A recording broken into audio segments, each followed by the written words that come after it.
Bonjour à toutes et à tous. Bonjour. On vous retrouve aujourd'hui avec les top et flops du mois de décembre et on va commencer avec les sorties ciné.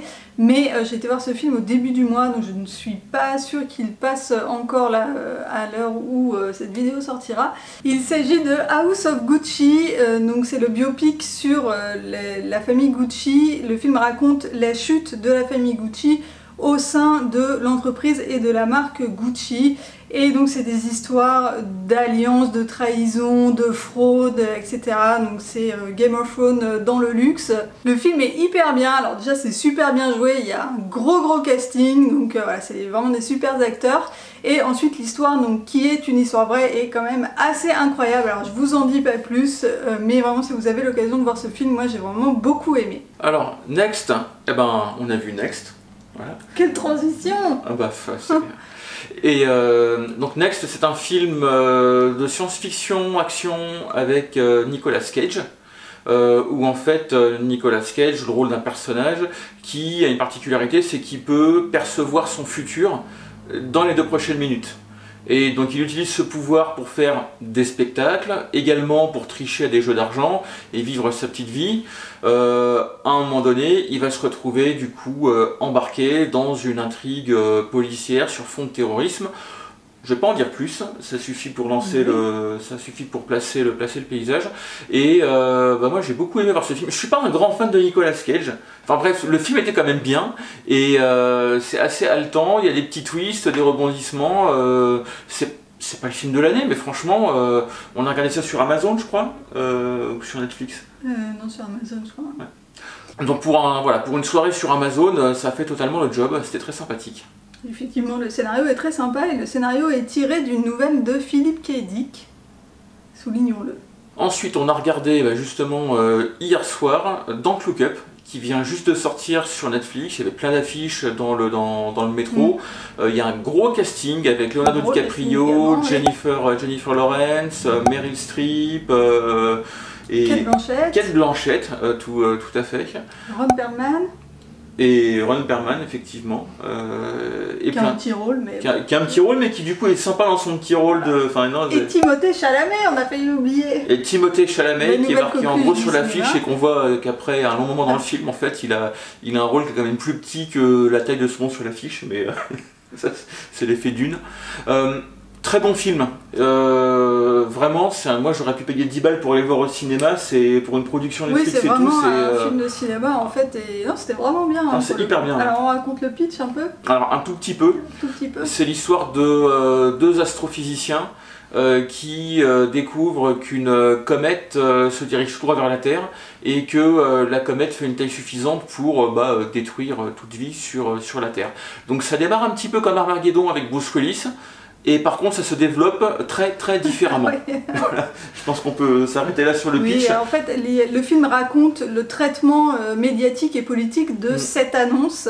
Et voilà. On n'en dit pas plus, du coup. Ouais, regarde, si vous avez Netflix, regardez-le. Le film est alors c'est sûr que c'est un peu long, c'est 2h30 je crois. Ouais. Mais franchement, on les voit pas trop passer. Non, vraiment, on a beaucoup aimé. Ensuite, pour changer un petit peu des films et des séries, je vais vous parler exposition, puisque j'ai été ce mois-ci à la Fondation Louis Vuitton pour voir la collection privée des frères Morozov. Donc ce sont 2 frères qui sont russes, qui étaient des industriels très riches, avec des entreprises très florissantes, et ils étaient eux-mêmes amateurs d'art. Et ils ont acheté beaucoup de tableaux d'impressionnistes. Donc on a plein de tableaux de grands peintres qu'on connaît, donc Monet, Matisse, Van Gogh, etc. Mais des tableaux qu'on n'a pas l'habitude de voir puisque c'est la première fois que cette collection privée sort de Russie. Du coup, l'expo est hyper intéressante, on a donc des tableaux de tous ces peintres qu'on connaît, on a aussi des tableaux de peintres russes que moi personnellement je ne connaissais pas du tout, mais je suis pas très calée en peinture.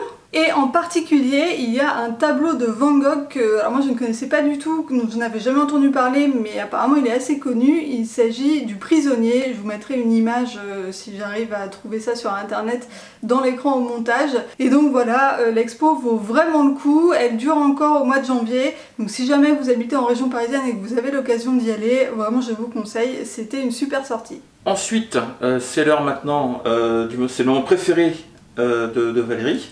Ah oui, oui, et puis de loin.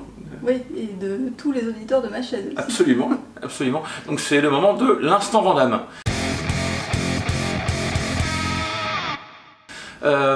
Du coup, ce mois-ci, on a regardé Le Dernier Mercenaire, qui est du coup un Van Damme qui est sorti directement sur Netflix, qui a été tourné assez récemment.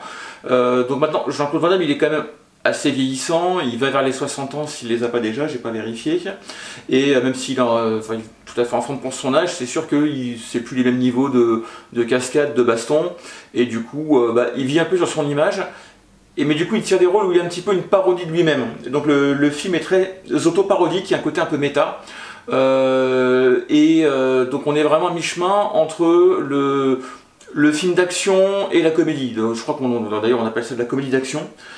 Moi j'ai bien rigolé, ça m'a fait plaisir, mais aussi parce que j'ai une tendresse pour Van Damme, mais je dois bien reconnaître que c'est pas non plus un objet cinématographique décoiffant. Mais non, effectivement. Mais si vous appréciez l'instant Van Damme et si vous avez suivi les recommandations de films que je vous ai fait depuis quelques mois, vous passerez peut-être un bon moment avec celui-là, mais qu'il faut absolument regarder au second degré. Mais par contre, Van Damme, il a un petit rôle dans ce film. C'est moins un film Van Damme comme les autres films qu'on a regardés, où Van Damme est vraiment c'est vrai que le centre du film. Le film tourne moins autour de lui, il y a un casting plus étendu. Après, bon, il est quand même au centre de l'action à partir d'un certain moment. Mais non, mais c'est vrai que les autres personnages sont beaucoup plus développés, ont des rôles plus clés, et c'est. Oui. Non, mais c'est différent. C'est plus c'est de la comédie d'action. C'est pas du Van Damme comme dans les années 90. C'est rigolo à regarder avec un peu de recul et un peu de second degré aujourd'hui. Moi je l'avais mis dans les flops, hein. Donc bon. Oui, enfin comme tous les Van Damme. Non, pas comme tous les Van Damme, il y en a que j'avais mis dans les tops, ou dans les bofs, mais bon, lui je l'ai mis dans les flops. Et pour terminer, ça fait longtemps qu'on n'avait pas dit un petit mot de jeux vidéo, donc je vous présente Astérix et Obélix Slap Them All. Donc c'est un jeu sur Astérix et Obélix développé par Microids, une société française. Et moi j'ai jamais été très fan des jeux Astérix et Obélix historiquement. Et là celui-là, il est en 2 dimensions, avec des graphismes en fait qui reprennent exactement l'esprit de la BD. On a l'impression de jouer dans des cases de la BD. Donc on retrouve très bien le style graphique, les gimmicks, les baffes aux Romains. Enfin de toute façon le but du jeu c'est d'avancer en mettant des baffes aux Romains et en suivant plus ou moins les histoires de plusieurs albums. Voilà, c'est un bon beat'em all sans prétention. Si on a bien aimé les albums d'Astérix étant gamin comme moi, ça fait plaisir. Donc je le recommande pour les petits et les grands, même si Noël est passé. Voilà, c'est tout pour nous pour ce mois-ci. Comme d'habitude, dites-nous dans les commentaires quels sont vos tops et flops du moment. Et on vous retrouve très vite avec le best-of des tops et flops de 2021. Bye bye.